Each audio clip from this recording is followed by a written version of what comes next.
네, 성도 여러분 안녕하십니까?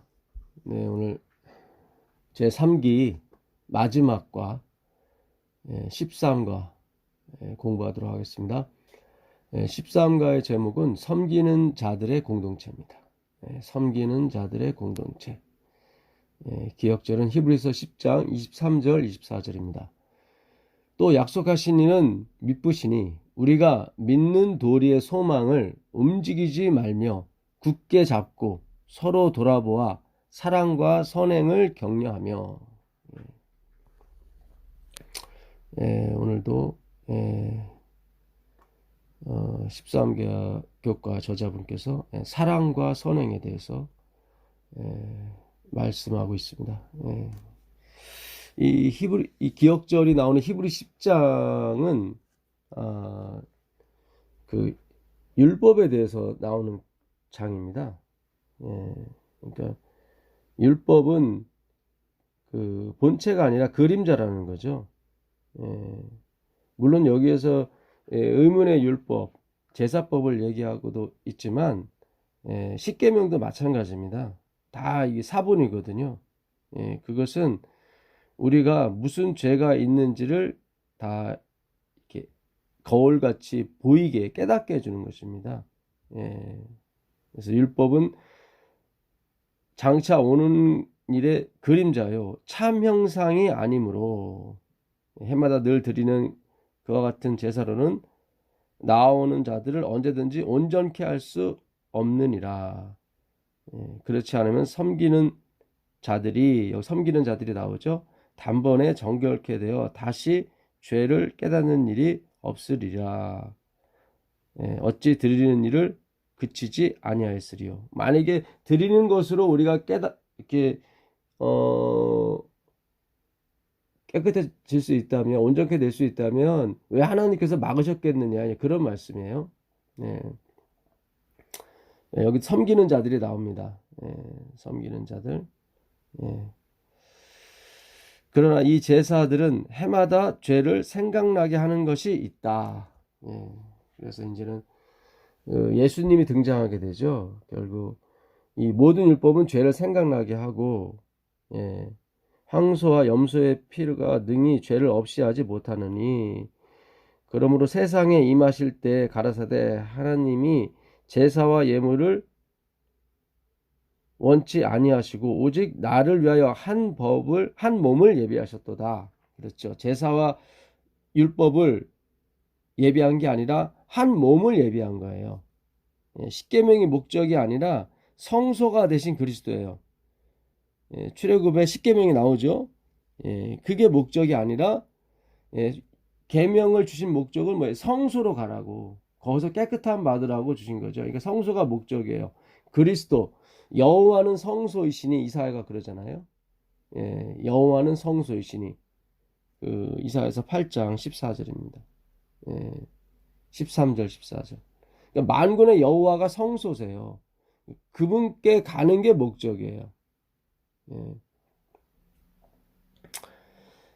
전제로 번제함과 속죄제는 기뻐하지 아니하시나니 이에 내가 말하기를 하나님이여 보시옵소서 두루마리 책에 나를 가리켜 기록한 것 같이. 여기 나오죠.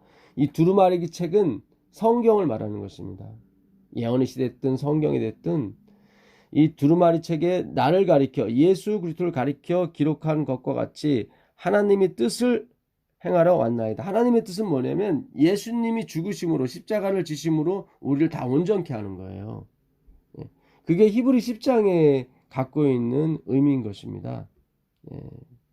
그러니까 오늘 우리가 13과 이 3기 교과를 정리를 하면서 우리 두 번째, 이렇게 저번에 한번 정리를 해드렸지만 오늘도 정리를 한번 해보도록 하겠습니다.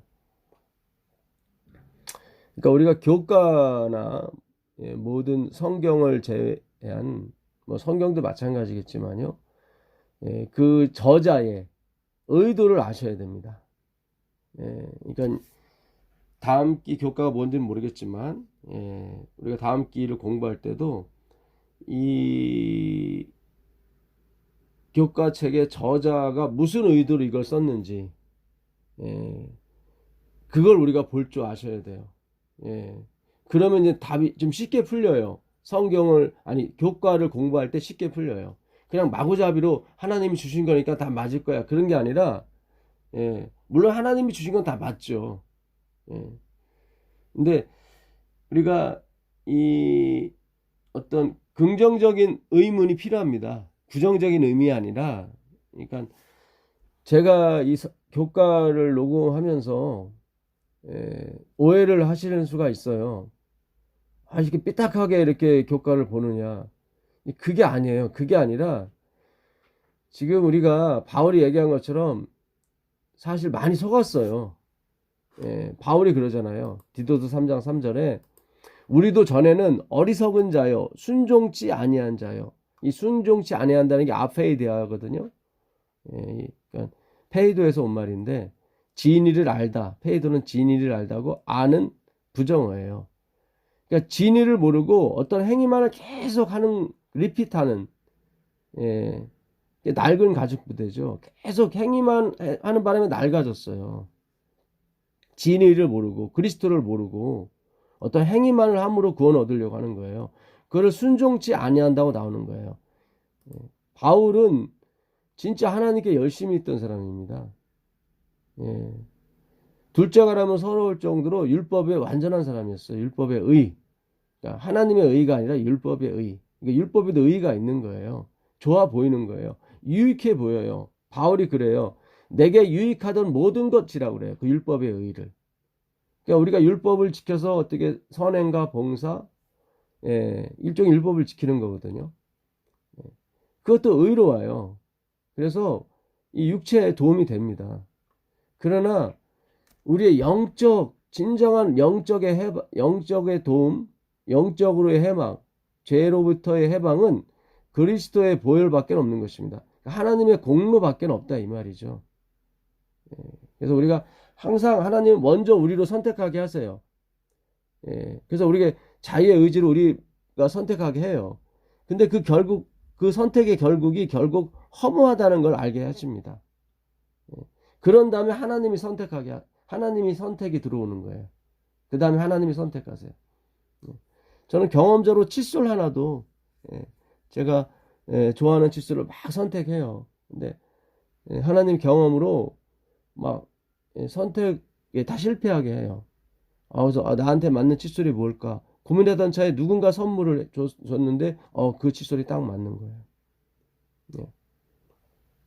뭐 제가 입는 속내도 그런 경험을 주셨어요. 팬티 한 장도 제가 선택을 했는데 BYC라는 좋은 걸 선택했는데도 불구하고 나한테 안 맞는 거예요. 허리도 안 맞고. 근데 누군가에 의해서 그걸 정말 좋은 네일을 알게 된 거예요. 싸고. 이렇게 하나님이 처음에는 나로 선택하게 하셔요. 그리고 그것이 얼마나 허무하고 얼마나 헛된 것인가를 하나님 없이 선택하는 거.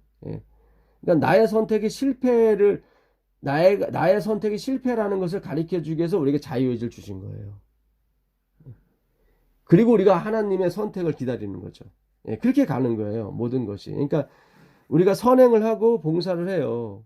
그러나 이것이 나를 구원하는데 아무 도움이 되지 않는다는 걸 알게 됩니다. 그리고 이제 하나님의 봉사로 넘어가는 거예요. 근데 하나님의 봉사를 넘어가는데 이 점이 굉장히 중요합니다. 그럼 우리 보고 선행, 봉사하지 말라는 얘기냐? 그런 얘기가 아니라 하나님의 봉사에 내가 도구가 되는 거예요. 그렇게 넘어가셔야 돼요. 그런 봉사만이 어떻게 나한테 영광이 안 오고 하나님께 사례가 가는 거예요. 하나님께 영광이 가는 거예요. 왜냐하면 그분이 다 담당하시는 거기 때문에. 그러니까 성경이 말하는 거는 그리스도입니다. 나의 영광이 아니라 하나님의 영광입니다. 그러니까 이 영광 싸움이지 선행의 싸움이 아니에요. 행함의 싸움이 아니에요. 근데 우리는 반드시 행함이 나오게 돼 있어요. 선행이 나오게 돼 있어요. 율법 준수가 나오게 됐어요. 근데 나의 선행이 아니고 나의 율법 준수가 아니고 그리스도의 율법 준수예요. 그러니까 어려워요. 사실은 이 믿음으로 맞는 의가 굉장히 ABC처럼 단순한데도 어려워요. 왜냐면 하나님이 적용을 하셔야 되기 때문에. 우리가 마음은 원로되 육신이 약함으로 말미암아 우리 스스로는 적용이 안 돼요. 그래서 성령이 필요한 겁니다. 하나님 아버지는 계획하시고 예수님은 그걸 십자가에서 실행하시고, 그 십자가에서 실행하신 걸 누가 적용시키시냐면 성령께서 적용시켜 주시는 거예요. 그래서 지금은 성령 시대인 것입니다. 그리스도의 영이죠.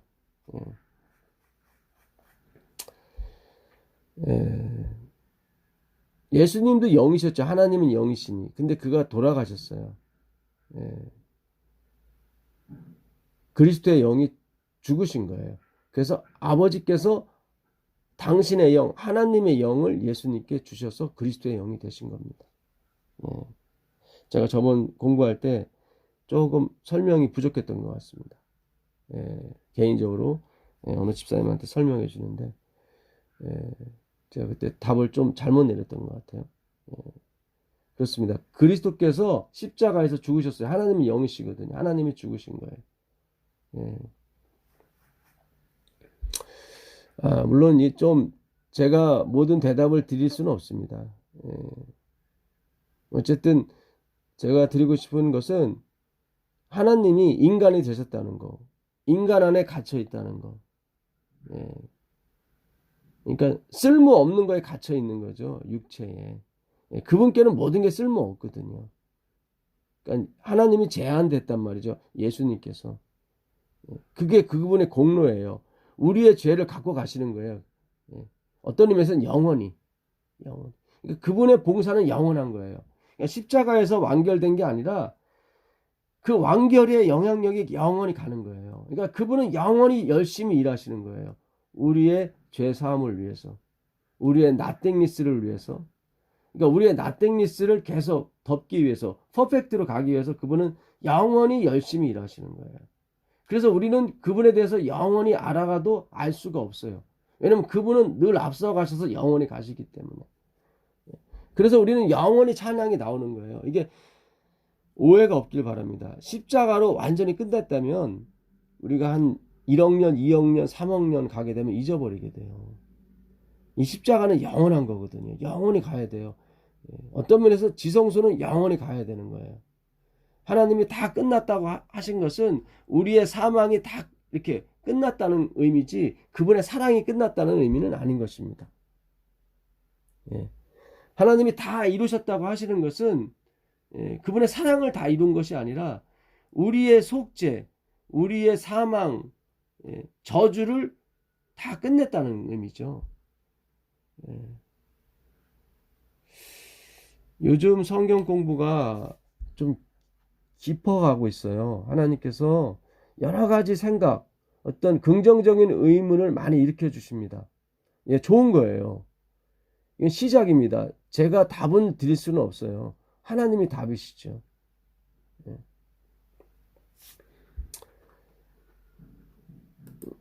그러니까 이번 주 교과 저자분도 모든 이번 주 13가 내내 저자분이 궁금한 것이 우리에게 요구하고 그분도 궁금한 것이 그거였어요. 어떻게 하면 이 구제 사업과 복음 사업을 융화시킬 수 있을까? 그래서 굉장히 몸부림을 많이 치시는 것 같아요. 그래서 우리가 이 교회 자체가 목적이 될 수는 없다는 의미를 또 말씀하셔요. 굉장히 어떤 면은 파격적이죠. 안식일에 보게 되면 우리가 교회로 모일 때 세상을 섬기려는 하나님의 명령과 교회의 존재 이유를 망각하고 교회 자체를 유지하려는 방향으로 목적에서 벗어날 위험이 있다. 그렇죠. 그러니까 이 교회가 먹고 사는 수단이 돼버리면 안 되고 그거 자체가 유지하는 수단이 돼버리면 안 된다는 거죠.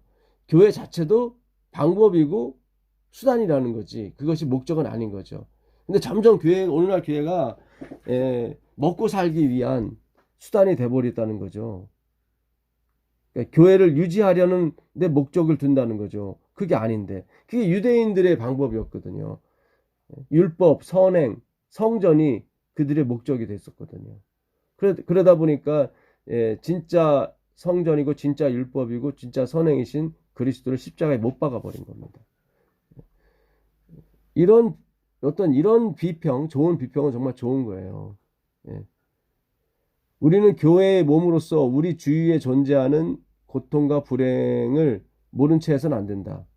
우리가 그들을 모른 채 하지 않으면 하나님도 우리를 모른 채 하시지 않으실 것이다. 네.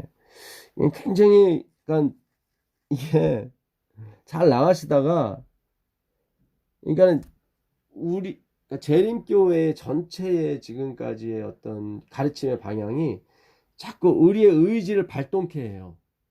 그러니까 예언의 신도 처음에는 그런 식으로 많이 쓴 글들이 있어요. 그래서 우리의 어떤 의지, 열심을 발동시켜서 자꾸 이렇게 뭔가를 유지시키려고 하는 거죠. 재림 사업을. 그게 어느 한도까지는 그게 가능해요. 근데 그 이상은 안 돼요.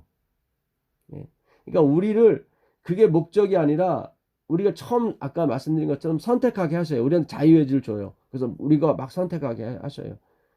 근데 우리의 그 열심, 선택의 열심이 결국 허지로 돌아간다는 걸 알게 돼요.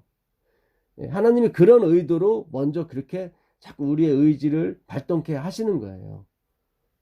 우리의 열심을 한번 살아보게 한단 말이죠. 악을 대항하게 해보고, 되는 것처럼 보이지만 다 껍데기, 내 속사람은 날로 후패하는 거예요.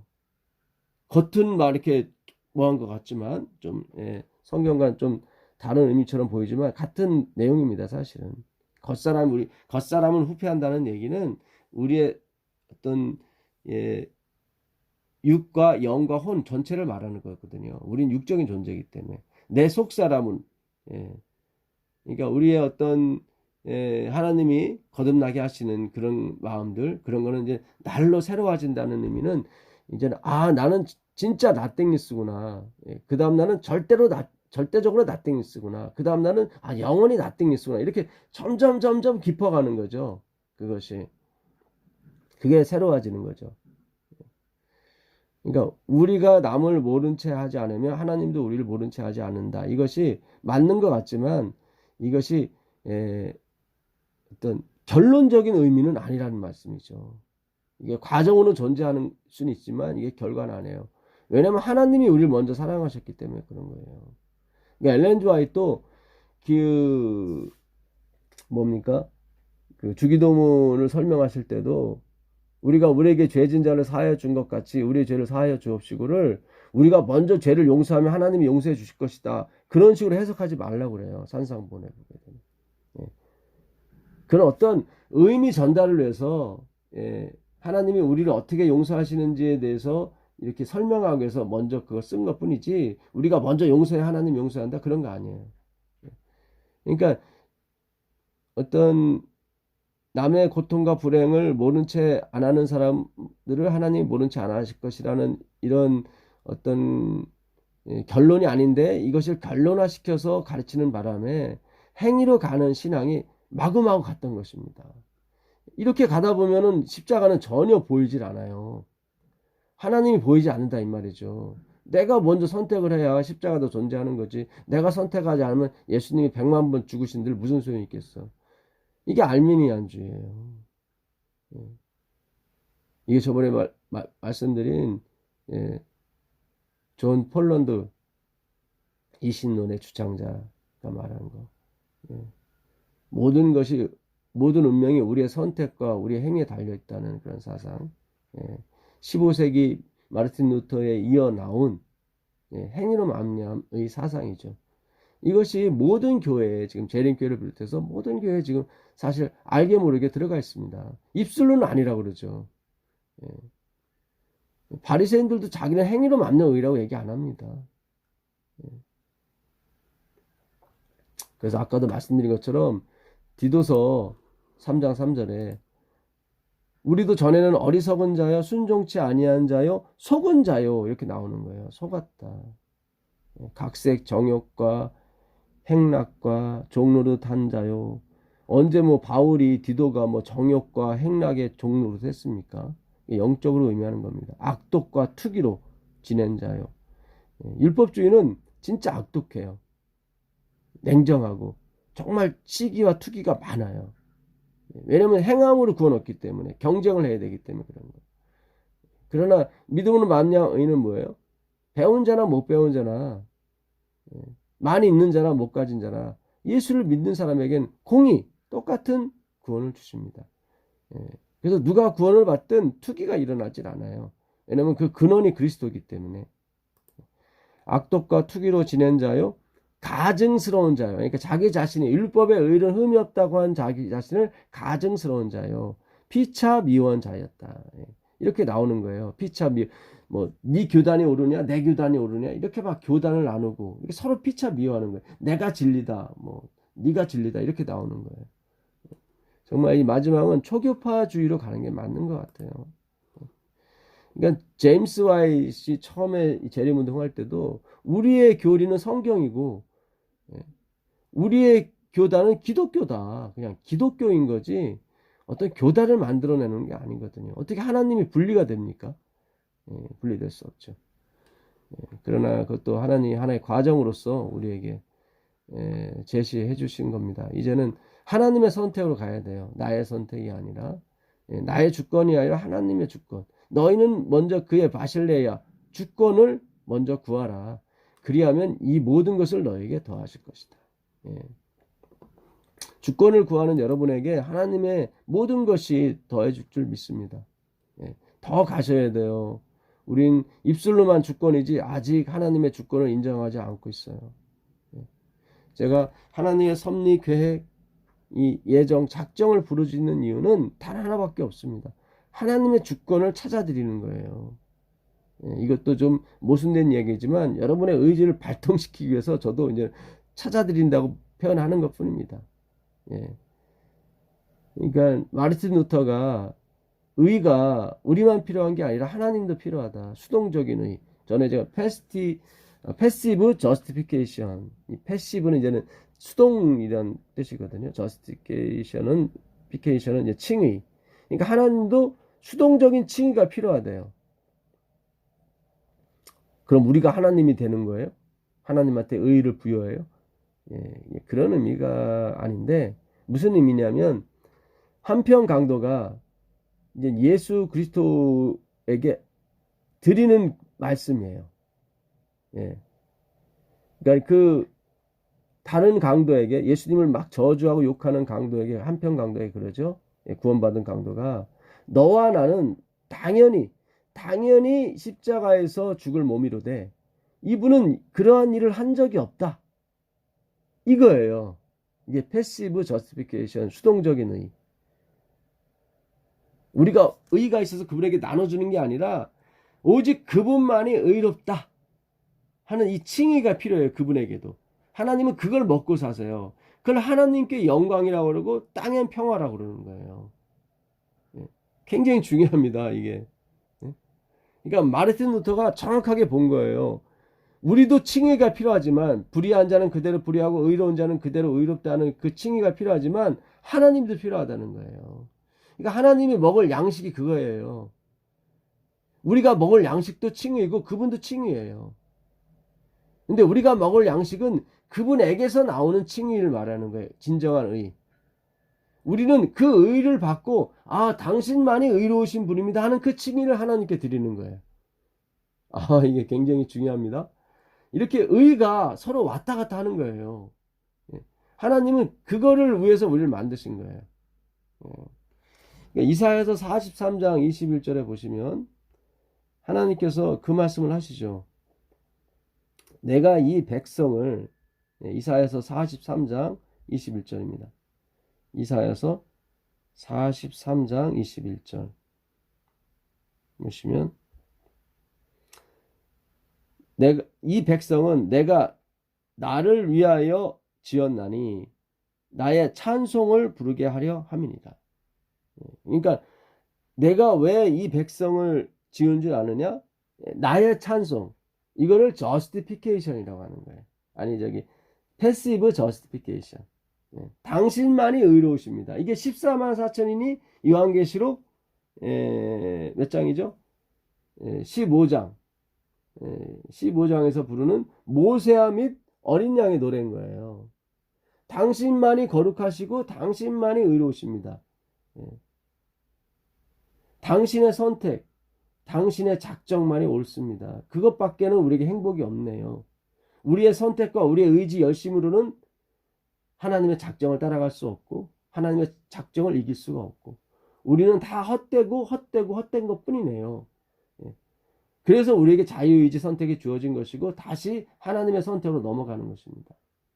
예. 굉장히 중요합니다. 예. 그래서 그렇게 돌리기 위해서는 하나님의 작정, 예정이 반드시 들어야 되거든요. 그분이 먼저 있었다 그런 얘기예요. 그분의 말씀이 먼저 있었다. 우리가 아무리 고상한 생각을 하고 아무리 좋은 말을 할지라도 이미 그 전에 존재했어요. 그거는. 지금 있던 것도 옛적에 있었고 장래일도 옛적에 있었다고 전도서 3장 15절에 그러잖아요. 하나님은 지나간 걸 찾으신다고. 그걸 말하는 거예요. 이게 성경이 굉장히 깊습니다. 예, 무슨 뭐 아리스토텔레스 뭐 소크라테스가 여기에 뭐 예? 비할 때가 있겠습니까?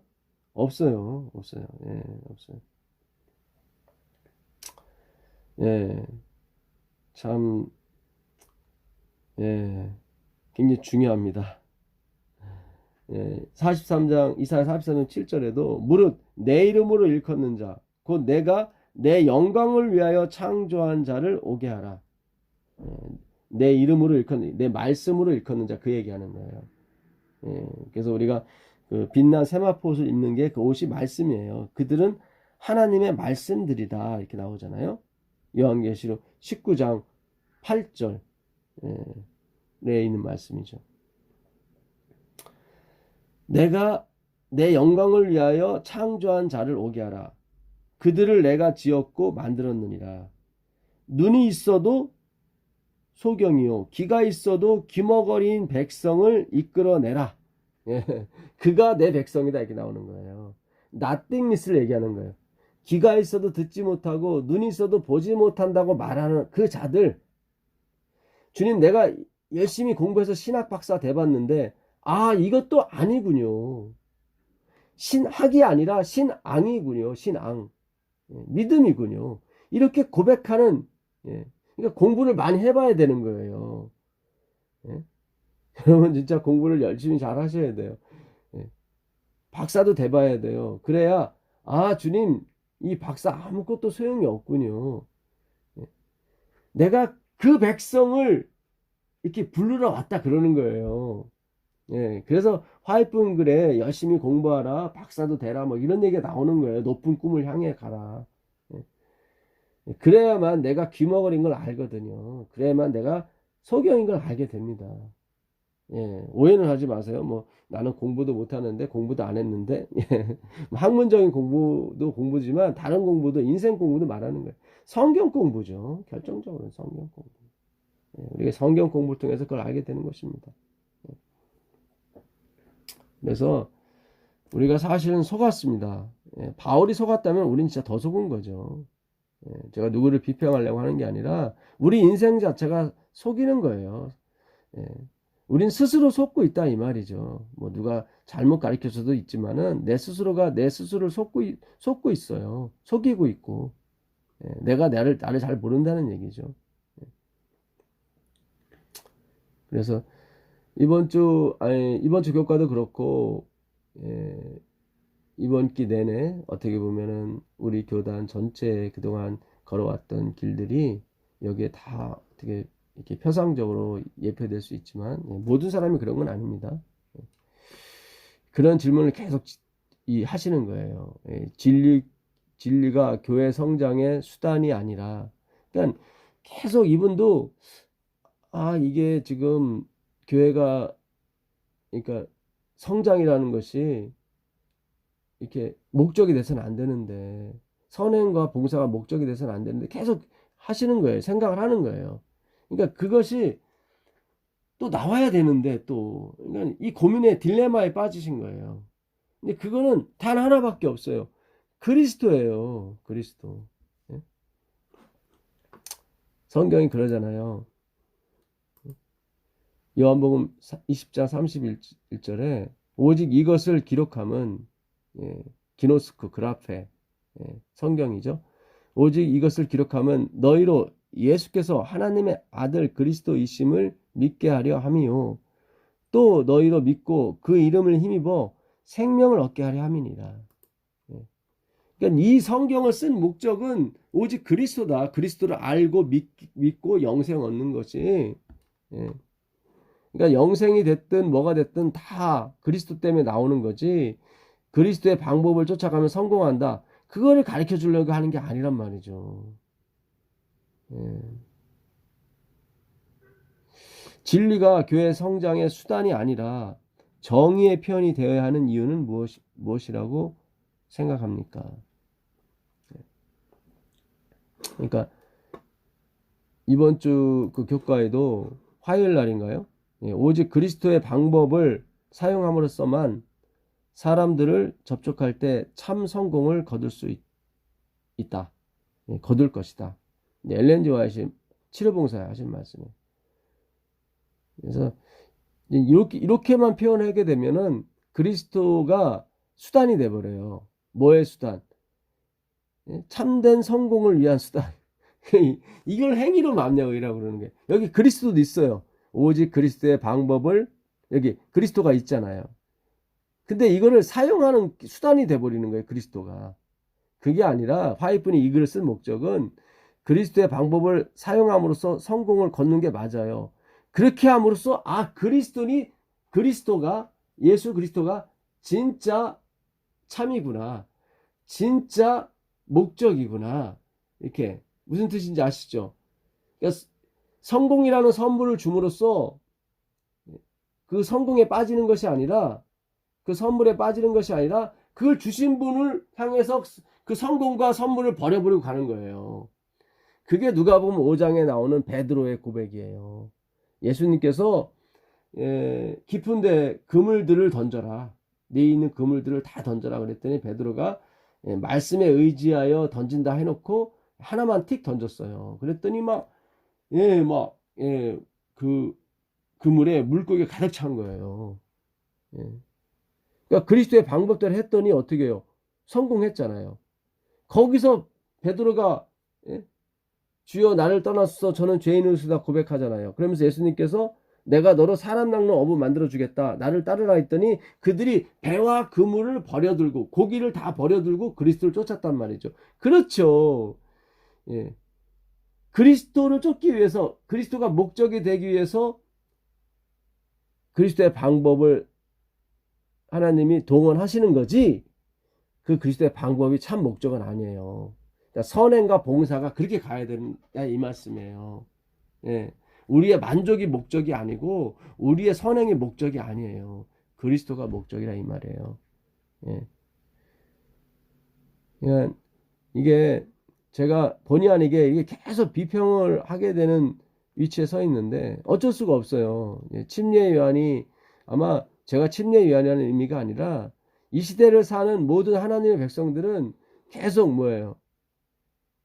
사람을 괴롭혀야 돼요. 괴롭게 해야 돼요. 하나님 백성들은. 요한계시록 11장 10절이죠. 그 두 증인이 죽지 않습니까? 프랑스 혁명 때 인본주의에 의해서 구약과 신약이. 근데 왜 그들이 죽임을 당하냐면 사람들을 괴롭게 했다고 나와요. 거기 사람들을 괴롭게 했다.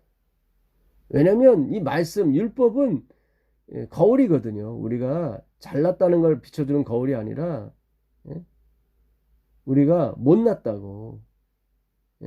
왜냐면 우리 마음속에는 이 뭡니까? DNA는 누스벨이 심어준 그 죄성이 있거든요. 나 잘남을 자랑하고 자기를 사랑하는 그런 마음들이 있지 않습니까? 이거는 그리스도가 오기 전에는 없어지지 않아요. 물론 없어지죠. 근데 칭의 개념으로, 그러니까 로기조마의 개념으로 없어지는 거예요. 여겨주심으로. 여러분 우리가 빛이 되고 소금이 되는 것은 잘 생각하셔요. 우리가 빛이 되고 소금이 되는 게 아니에요. 빛이 있으라 하신 그 하나님의 말씀에 의해서 빛이 되는 거예요.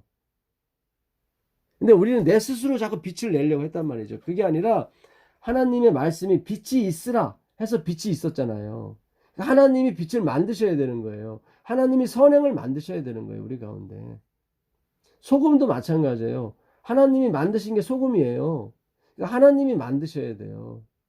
그래야 우리가 세상의 소금이 되는 거예요. 근데 우리는 하나님이 만드신 것을, 예, 이거를 제대로 공부를 안 하고 그냥 내가 소금이다, 빛이다 이렇게 막 가버리는 거예요. 그러니 어둠이 되고 그 소금이 맛을 잃는 거죠. 그래서 우리가, 예, 이 예언의 잘 읽으셔야 됩니다. 예. 구주께서는 사람들의 유익을 소원하는 분으로서 그들과 섞이셨다. 그분께서는 그들에 대한 당신의 동정심을 보여주시고 그들의 필요를 따라 봉사하시고 그들의 신임을 얻으셨다. 그 후에 그분께서는 나를 따라오라고 그들에게 명령하셨다. 예, 7회 봉사 143페이지입니다. 그거예요. 예, 예수님 목적이에요. 그러니까 예언의 신을 끝까지 다 읽어봐야 되고, 예, 하나만 이렇게 하게 되면 우리가 잘못된 편견에 빠지기가 쉬운 것입니다. 예. 여기도 그들의 필요를 따라 봉사하셨다고 나오는데 예수님이 봉사예요. 예수님 봉사. 그러니까 섬긴다고 하는 이 단어 헬라어는 아그노에마라고 하는데요. 예.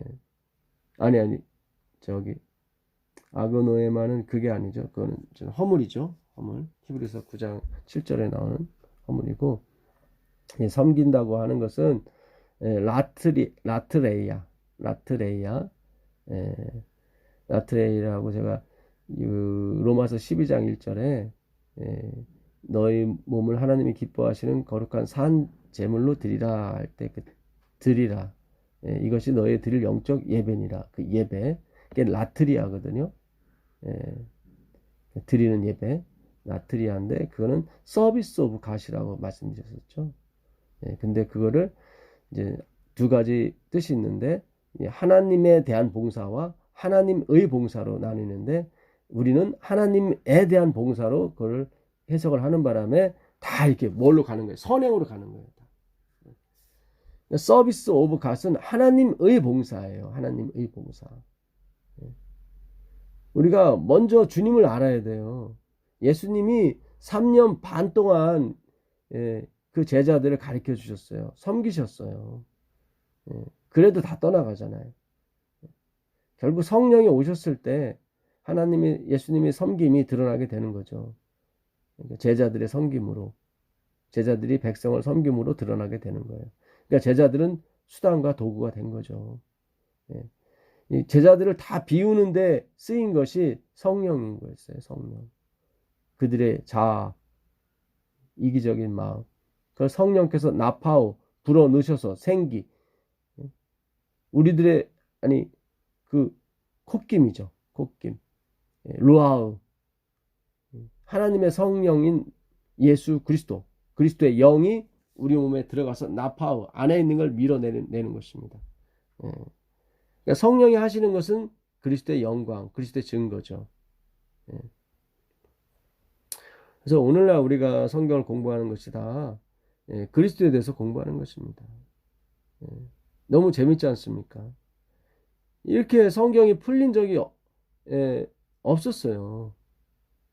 정말로 이렇게 모든 성경을 그리스도로 풀기까지 얼마나 많은 신학자들, 목사님, 예, 선지자들이, 예, 6,000년 전부터 노력을 했고, 예, 또 많은 글을 남겼습니까? 예, 그것이 지금의 우리에게 전해지는 거예요. 예, 그런 지금까지 어떤 하나, 둘, 셋, 넷 쌓였던 그 선각자들의, 예, 꿈이었죠. 예, 지금 우리 시대에 그것이 펼쳐지는 거예요. 예, 그렇잖아요. 예, 정말로 성경을 다 그리스도로 풀 수만 있다면 얼마나 좋겠습니까? 근데 지금 사도 시대 때도 이루지 못했던 것이, 예, 지금 이루어지는 거예요. 예, 그 안에 뭐, 예, 존 위클립의, 예, 하나님의 예정도 있고요. 예, 그들의 피나는 성경 공부, 제롬과 호수, 그 다음에 뭡니까? 예, 마르틴 루터, 예, 존 칼빈, 요한 웨슬레, 뭐 엘렌 G 화이트, 이렇게 정말로 그들이 차곡차곡 쌓아놨던 그 진리들이 지금에 와서 모두 빛을 보는 거예요. 예. 참 우리가 기가 막힌 시대에 살고 있는데 이 잘못된 편견으로 말미암아 방향 전환이 필요한 거예요. 지금은 사실 성경 지식보다는 방향 전환이 필요할 때예요. 방향 전환이 되지 않은 상태에서의 성경 지식은 오히려 흉기가 되는 것입니다. 남을 정죄하고 자기를 못 알아보는. 그러니까 그 방향 전환이 바로 nothingness라 이 말이에요. 똑같다 이 말이죠. 캐톨릭이나 재림교회나 똑같아요. 너는 바벨론이고 나는 진리고 그런 거 없어요. 그 사람만이 진짜 진리예요. 잘 생각하세요. 예. 우리가 회개해야 천국 가는 거지 훌륭한 일을 해야 가는 것이 아닙니다. 예. 근데 회개는 누가 하냐면 봉사를 많이 한 사람, 헌금을 많이 한 사람이 하게 돼 있어요. 아, 이건 헛되는 거구나. 이 나의 열심은 안 되는구나. 그게 바로 율법의 의로서는 온전케 함을 입었던 바울이 고백하는 말이에요. 우리가 속았다. 그거 해봤으니까 속은 걸 아는 거죠. 이 책의 예언의 말씀, 예? 요한계시록 20장 18절 내가 이 두루마리의 예언의 말씀을 듣는 모든 자들에게 증언하노니 만일 누구든지 이것들 외에 더하면, 그러니까 예수 그리스도의 그 증거죠. 아까 요한복음 20장 31절에 이 책을 기록함은 너희로 오직 예수 그리스도를 알고 그가 하나님이 되심, 하나님의 아들이 되심을 믿게 하려고 이 글을 썼다는 거예요. 그러니까 그리스도 외에는 설명이 안 됐다는 거예요, 여기는. 근데 그것 외에 더하게 되면, 이것들 외에 더하면 하나님이 이 두루마리에 기록된 재앙들을 그에게 더하신다고 나오잖아요. 만일 누구든지 이 두루마리의 예언의 말씀에서 제해버리면, 그러니까 그리스도를 제해버리면 하나님이 이 두루마리에게 기록된 생명나무와 및 거룩한 성의 참여함을 제하여 버리시라. 구원이 없다는 거죠. 여러분 요한계시록 이렇게 풀으셔야 돼요. 이 책의 말씀에 뭘 더하거나 뺀다거나 할 때 그 더함이 뭐냐면 예수 그리스도 외에 뭘 더한다는 걸 말하는 거고, 이 책에서 제하여 버리면 이 말씀에서 제하여 버리면은 그 말씀을 그러니까 예수 그리스도를 제하여 버리면 그 얘기를 하는 거예요. 그럼 그가 생명나무에서 생명책에서 제하게 될 것이라고. 예. 그러니까 하여튼 앞으로 우리가 이 교과를 연구하실 때 반드시 그걸 보셔야 돼요. 저자의 의도가 무엇인가. 만약에 저자의 의도가 그리스도라면 정말로 행복한 우린 정말로 비평 없는 성경 공부를 할 수가 있습니다. 저는 하루빨리 그런 교과책이 나왔으면 좋겠습니다. 일요일날 그 고린도후서 5장 18절에 보게 되면 모든 것이 하나님께로서 났으니 그가 그리스도로 말미암아 우리를 자기와 화목하게 하시고 또 우리에게 화목하게 하는 직분을 주셨느니라. 고린도후서 5장 18절. 그러니까 모든 것이 하나님께로 났어요. 바울이 계속 그러는 거예요. 그리고 그가 그리스도로 말미암아 우리를 자기와 화목, 아팔라소, 완전한 화목, 완전한 교환을 말하는 거예요. 우리의 육체됨을 예수 그리스도께 드리고 예수 그리스도의 영이 우리한테 오는 거예요. 우리의 사망이 그분에게 가고 그분의 생명이 우리에게 오는 거예요. 그걸 화목이라고 해요. 아팔라소. 그러면 예수님 손해보잖아요. 아니, 그분은 그렇게 손해보는 것이 그분의 신성이에요. 그래서 우리가 계속 미안해하는 거예요. 우리는 손해보려고 하지 않거든요. 그래서 우리가 미안해서 우리도 조금 손해보는 신용을 하는 것을 선행봉사라고 하는 거예요. 미안해가지고 우리도 조금 신용을 하는 거예요. 선행봉사. 근데 그건 신용이지 다른 게 아니에요. 증언보감 1권 523페이지 그리스도의 대사에게는 엠베서더를 말하는 겁니다. 엄중하고 중요한 일이 있다. 우리들에게는 엄중하고 중요한 일이 있대요. 그러나 어떤 사람들은 이 일을 너무 가볍게 여긴다. 그리스도께서는 하늘 성소에서 봉사하시지만 그분의 대표자들을 통하여 지상에 있는 교회에서도 봉사하신다. 잘 보세요. 대표자가 봉사하는 것 같지만 대표자가 아니라 지성소에서 봉사하시는 그분, 그리스도께서 그 대표자들을 통해서 교회에서 봉사하시는 거예요. 예, 이게 안 이루어지기 때문에 지금 대표자가 봉사하는 걸로 되기 때문에 그리스도께서 교회에 안 계신 거예요. 그분은 택한 사람들을 통하여 백성들에게 말씀하시며, 여기 택한 사람들이 나오잖아요. 택한 사람. 자신이 육신을 입고 눈에 보이게 지상에서 활동하시던 때처럼 그들을 통하여 그분의 사업을 수행하신다. 이거 굉장히 중요합니다. 엘렌 G 화이트의 글을 이렇게 잘 공부를 해야 돼요. 자세히. 그러니까 우리가 수행하는 게 아니라는 거예요. 우리가 수행을 해야 된다, 그런 쪽으로 지금 글을 쓴 게 아니라, 우리가 수행하는 것이 아니라 그리스도께서 우리를 도구 삼아 수행하시는데 자신을 도구로 드리는 사람이 없고 다 자기가 주체, 객체가 돼서 일하고 있다. 그것이 문제라는 거예요. 어떤 이 글 속에 들어가 있는 어떤, 제가 봤을 때 깊은 의미는 그것입니다. 하나님이 엘렌 G 화이트를 통해서 우리에게 주시고자 하는 것은 예수님이 지금 도구로 쓸 사람들이 있다 없다? 없다. 자기가 주체가 돼서 선행을 하다 보니까, 자기가 주체돼서 예수님을 믿고 선행도 하고, 자기가 주체가 돼서 하나님의 계명도 지키고 예수 믿음 지키고, 이러다 보니까 다 뭐예요? 나는 부자라 부유하여 부족한 것이 없다고는 자랑만이 계속 라오디게에 외쳐지는 거예요. 이게 지금 전 세계적으로 외쳐지는 거예요. 지금. 여러분, 요즘 세상은 공유 서비스가 세상을 지배하고 있습니다. 점점.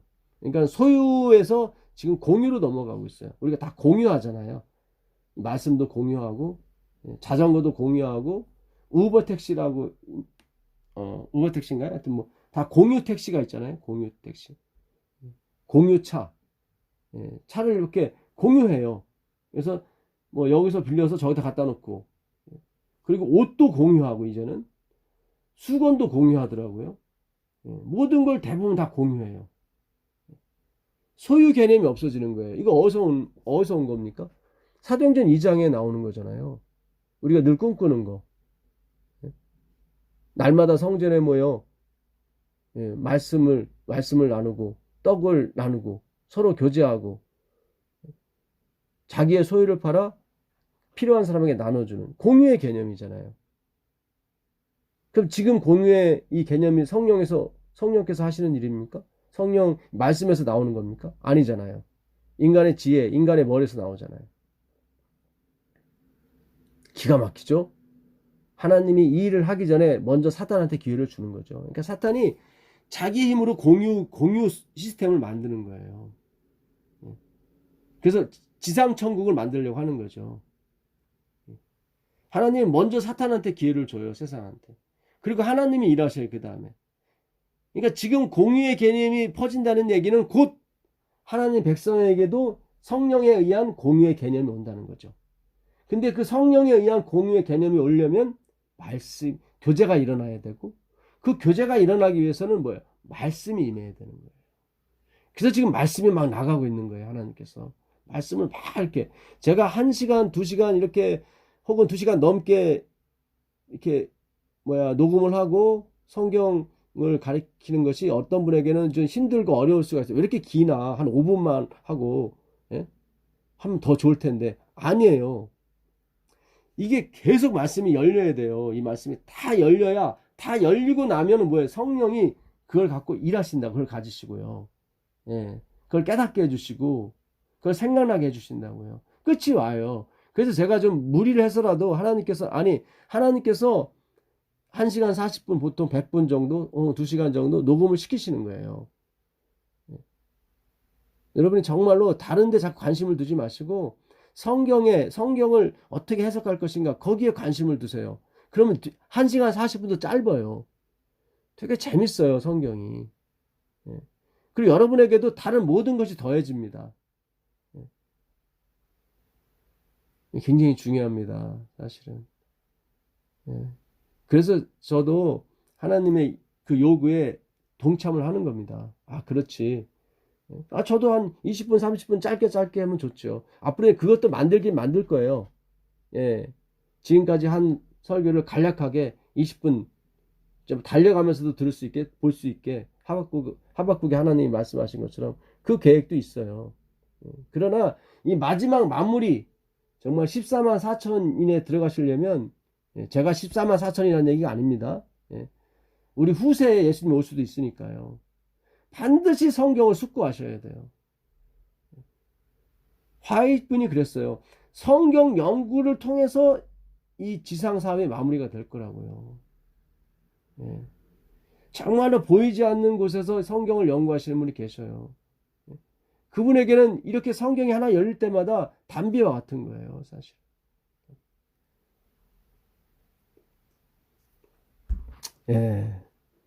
열심히 생활도 하십시오. 열심히 돈도 버시고. 그러나 정말로 깊은 숙고와 명상으로 이 말씀을 또 씹고 씹으십시오. 여러분이 돈을 위해서 열심히 일할 때보다 더 많은 혜택을 주실 줄 믿습니다. 만족을 주실 겁니다.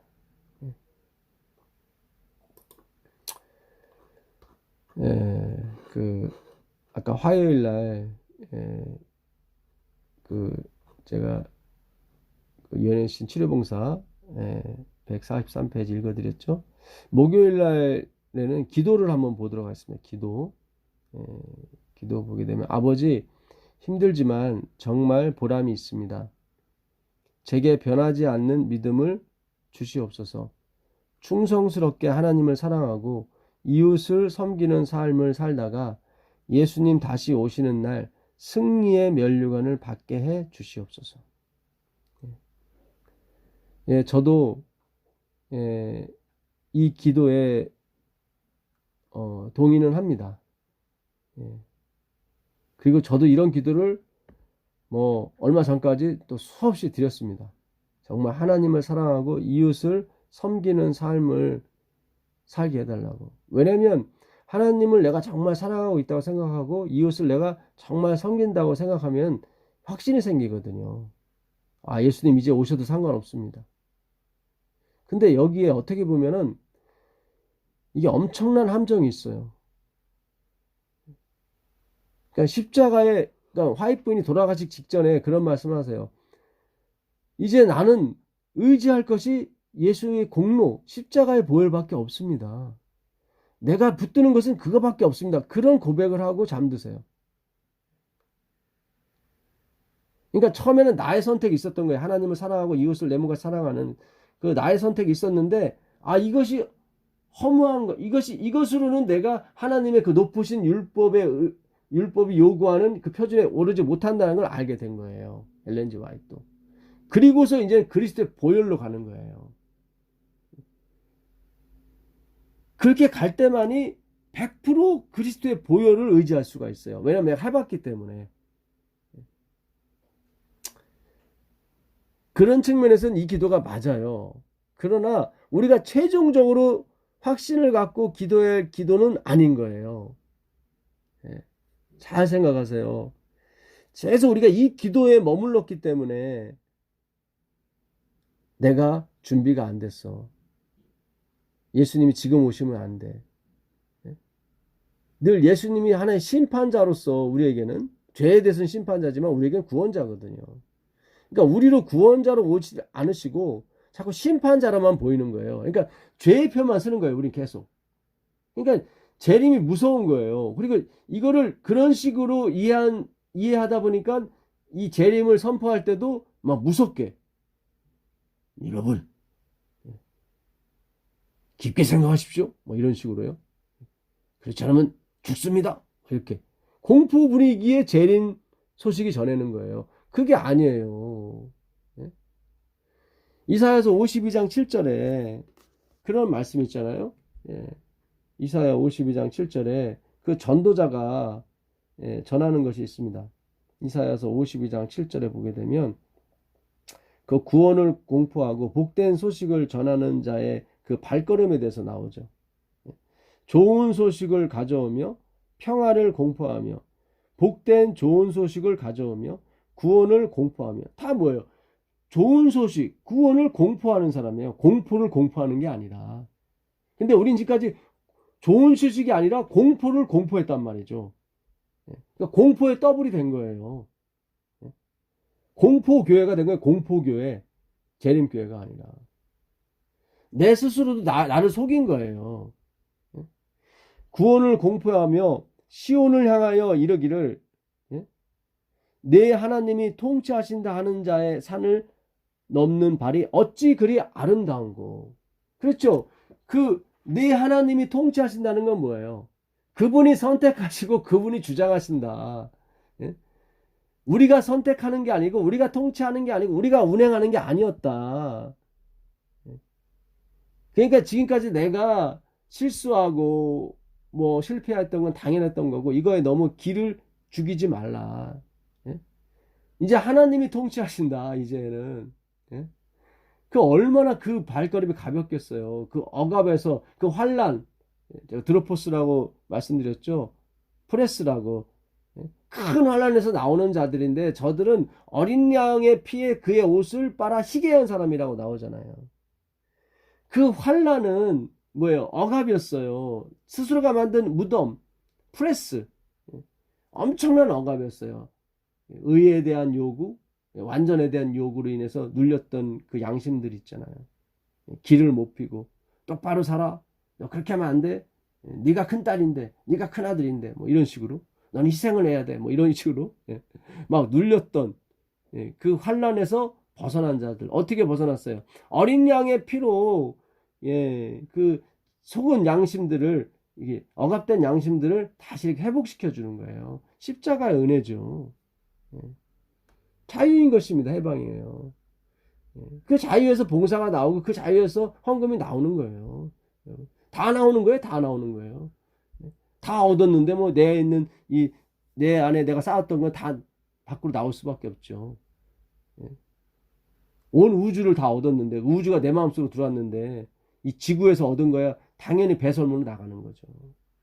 배설물로 나가는데 그걸 내가 자랑을 해요?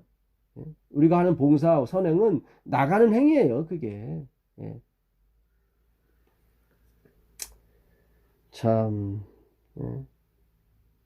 다시 한번 이거 한번 읽어보겠습니다. 이게 저기 요한계시록 19장에도 나옵니다.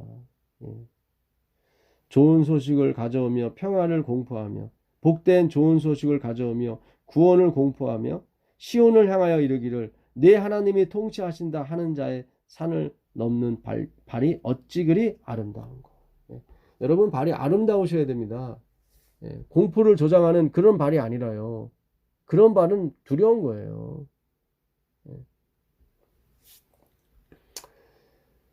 예수님이 다시 오는 날 승리의 면류관을 받게 해 주시옵소서. 그러니까 십자가에 의해서 승리의 면류관을 받으셔야지 내가 하나님을 사랑하고 이웃을 섬기는 삶을 살았기 때문에 승리의 면류관을 주소서? 아니에요. 이 승리의 면류관 그러니까 어떻게 됩니까?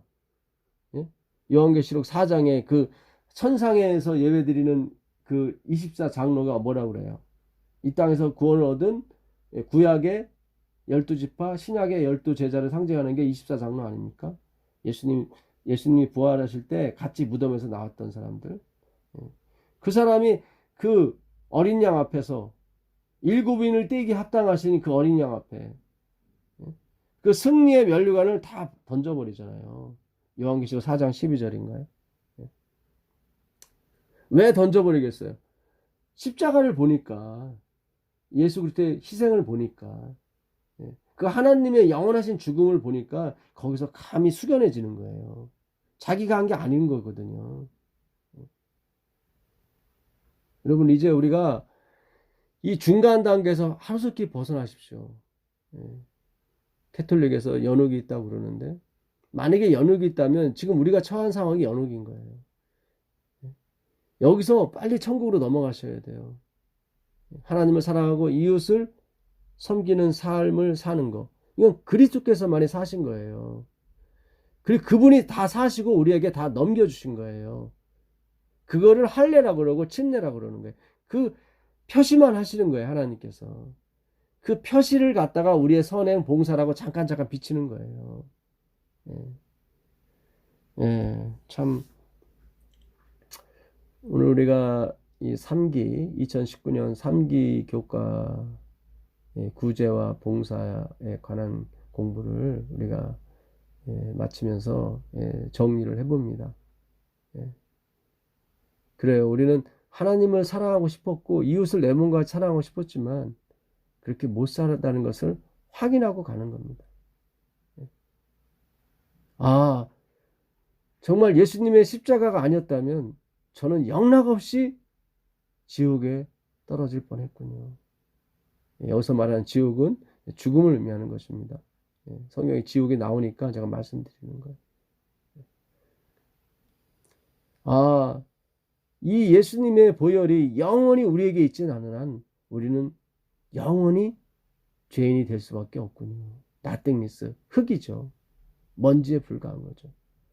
아, 내가 왜 예수님을 영원히 모시고 살아야 되는지, 아, 왜 예수님이 우리 옆에 항상 있어야 되는지, 아, 그렇군요. 예, 그렇군요. 내가 아무리 훌륭하게 되고, 아무리 내가 창조주와 같이 창조하는 사역을 이어받을지라도, 예, 주님의 은혜가 없이는 저는 단 1분 1초도 살 수가 없군요. 어떤 아이가 응급실에서 어머니하고 같이 있다가 엄마가 잠깐 자리를 비우니까 얼마를 찾는지 울면서. 제 딸 은영이도 마찬가지예요. 엄마 아빠가 잠시라도 없게 되면 얼마나 놀래고 막 그러는지 모릅니다. 근데 우리는 예수님 없이도 이렇게 놀래지 않고 산다는 것이 참 이게 뭐가 뭔지 모르겠어요. 정말로 이것도 기적 같아요. 예수님 없이 이렇게 우리가 막 선행 봉사한다고 그러고 예배 드린다고 하고 이건 정말 살 떨릴 일이거든요. 정말 우리 예수님께서 진정한 기적 베풀어 주셔서 우리를 예수님의 그 십자가 그늘에서 절대로 벗어나지 않게 해주시기를 간절히 축원합니다. 하늘에 계신 예수님 감사합니다. 이 13과 동안 주님께서 우리를 말씀으로 이끌어 주시고 하나님께서 이 땅에 하셨던 구제와 봉사에 우리가 경의를 표하게 해주시니 감사합니다. 예수님께서 십자가에서 이루신 구제와 봉사로 인해서 우리가 구원을 받았습니다. 영원히 그 사실을 잊지 않게 하시고 이 땅에서도 이 복된 소식을 전하면서 할 수 있는 한 우리가 갖고 있는 모든 것을 사용할 수 있도록 허락해 주옵소서. 이 또한 주님의 은혜인 줄 믿사오며 우리 주 예수 그리스도의 이름으로 기도드립니다. 아멘.